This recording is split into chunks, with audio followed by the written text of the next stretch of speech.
Hello guys, good night. তো এখন বাজে হচ্ছে রাত্রির 12টা। আর এখানে আমি গান শুনতে শুনতে এদিকে আমি পড়ছিলাম। এত রাত্রিভাবে ব্লগ স্টার্ট করার কারণে আমি অনেকদিন ব্লগ করিনি, তো ব্লগ করিনি যেহেতু ওই জন্য আজকে ব্লগটা করলাম রাত্রির 12টা থেকে। কাজ ছিল, বেরিয়েছিলাম। তো এখন বেরিয়ে গিয়ে রাত্রিবেলায় খাওয়া দাওয়া করে বসেছি হোমওয়ার্ক করতে। আর এদিকে আমার মা কি করছে দেখি। মা কি করছো? মাল গোছাচ্ছ? কি ডিজাইন আছে দেখো।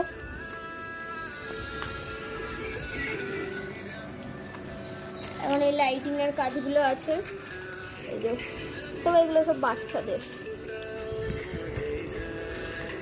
বাচ্চাদের এগুলো যেগুলো বাচ্চারা পড়বে। আর এখন যা কাজের চাপ আমাদের, খাওয়াটাও মনে হয় অসম্ভব। দাঁড়িয়ে করে কাজ টাজ করা হচ্ছে। 12টা তো বাজে এখন, তো দেখি কতক্ষণ জেগে থাকতে পারি, আমার কিছুক্ষণ পর। তো তোমাদের আরেকটা জিনিস দেখো, এগুলো বাচ্চাদের হলে কী হবে, এগুলো একটু ইন্টারেস্টিং একটা জিনিস আছে দেখাচ্ছি তোমাদের। আমার ওই ইয়েলোটা বার করা আছে, এই যে লাইট জ্বলে, এগুলো ব্যাটারি লাইট, এগুলো বন্ধ করার সিস্টেমও আছে।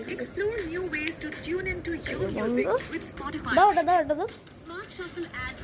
এইটা প্যাকেটে ভরা হয়ে গেছে বলে আর বার করছি না, এরকমভাবেই জ্বালাচ্ছি। আমার দাদা ছোটবেলায় রাস্তায় বেরিয়ে এই গাড়ি কেনার যে ঝামেলা করতো, আমি গল্প শুনে রাস্তায় সে কান্নাকাটি করতো যে আমাকে গাড়ি কিনে দাও। সে এখন গাড়ি দেখতে পেলে কেনে না, কিন্তু এদিকে দেখে।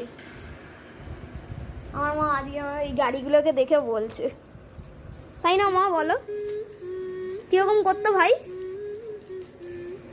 বলো দাও।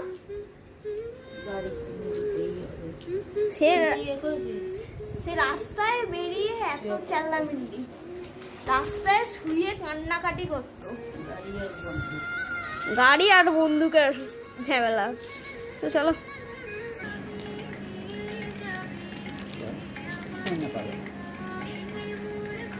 আমার মা এখানে কি বলতে জানি না, খালি বক বক বক বক করে যাচ্ছে খালি। মা তাকাও, আমার তাকাও, আমার ক্যামেরার দিকে অত ফোকাস করে না, কি করে ভাগে গিয়ে জানি না।